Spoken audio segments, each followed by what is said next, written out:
महाराष्ट्रातील लोकसभांचा तिढा देवेंद्र फडणवीस यांच्या दरबारात पोहोचलाय।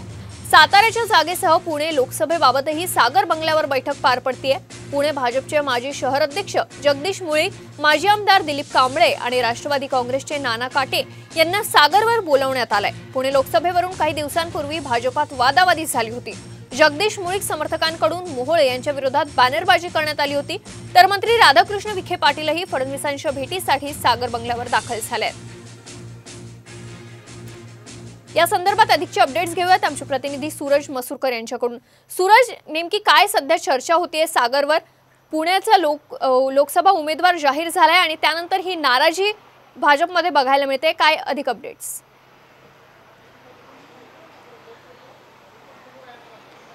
नक्कीच जर का पाहायला गेलं तर काल जी बैठक झाली होती, आज पुन्हा एकदा सागर बंगल्यावरती जे बैठकीचं सत्र आहे ते सुरू झालेलं आहे। पुण्यातील लोकसभा जागेसंदर्भात आज ही बैठक होते आहे।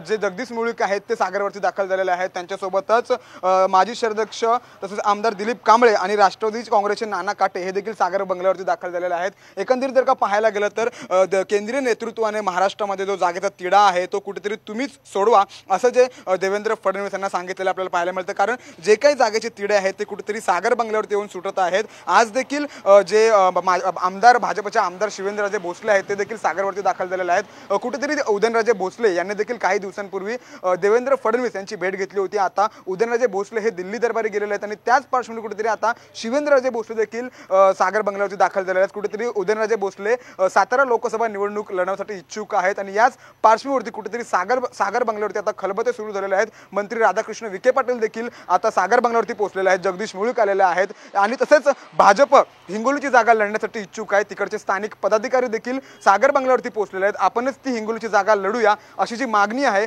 ती मागणी करत भाजपचे पदाधिकारी स्थानिक पदाधिकारी असतील ते सागरवरती दाखल झालेले आहेत। एकंदरीत जर का पाहायला गेलं तर या ज्या काही जागेचा तिढा आहे तो आता सागरवरती येऊन ठेपलेला आहे। देवेंद्र फडणवीस यांच्या दरबार येऊन ठेपलेला आहे। आता पाहणं हेच महत्त्वाचं असणार आहे की या जागेचे जे तिढे आहेत ते नेमकं देवेंद्र फडणवीस कसे काय हाताळत आहेत, कसे काय सोडवणार आहेत। मागे जरी आपण पाहिलं होतं की पुण्याचा वाद देखील चव्हाट्यावरती आला होता, अंतर्गत वाद। अगदी सूरज, त्यामुळे या बैठकीकडे आपलं लक्ष असेलच। या बैठकीचे अपडेट्स वेळोवेळी तुमच्याकडनं घेत राहू। धन्यवाद या सविस्तर माहितीसाठी।